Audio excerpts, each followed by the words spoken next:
Malkajgiri parliament BJP అభ్యర్థిగా తాను భారీ మెజారిటీతో గెలవబోతున్నట్లు ఈటెల రాజేందర్ ధీమా వ్యక్తం చేశారు. మేడ్చల్ ఎమ్మెల్యే మల్లారెడ్డి తాను ఎంపీ అవుతానని 3 నెలల క్రితమే చెప్పారని, తన కోసమే ఆయన కుమారుడు కూడా పోటీ నుంచి తప్పుకున్నట్లు ఈటెల తెలిపారు. తెలంగాణతో పాటు దేశం అభివృద్ధి చెందాలంటే ప్రధానిగా మోదీ మరోసారి గెలవాలని ఈటెల అన్నారు.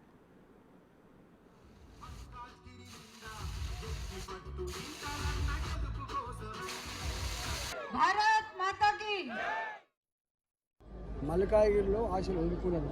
దింపుడు కల్లంగాడ ఆశ కూడా ఉండే పరివర్తన, ఆ దింపుడు కల్లంగాడ ఆశ కూడా పోయింది. అందుకని కాంగ్రెస్ పార్టీ బయట అనకపోవచ్చు, కానీ మల్లారెడ్డి లాంటి వాడు ఏదైనా తెలిస్తే కల్ప పెట్టుకుంటాడు కాదు కాబట్టి చెప్పింది.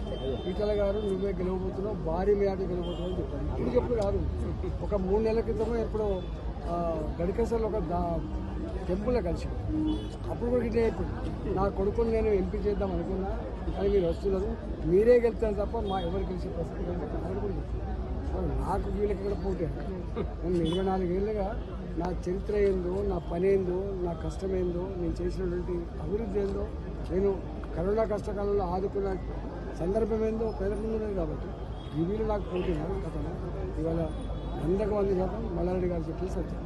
ఆయన కడుపుని దాచుకోడు, ప్రజాభిప్రాయం అర్థమైనటువంటి మల్లారెడ్డి గారు దాన్ని చెప్పే ప్రయత్నం చేసారు. తప్పేముంది?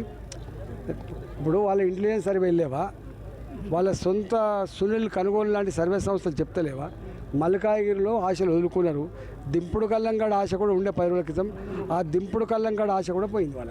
అందుకని కాంగ్రెస్ పార్టీ బయట అనకపోవచ్చు, కానీ మల్లారెడ్డి లాంటి వాడు ఏదైనా తెలిస్తే కడుపులో పెట్టుకుంటాడు కాదు కాబట్టి చెప్పిండు.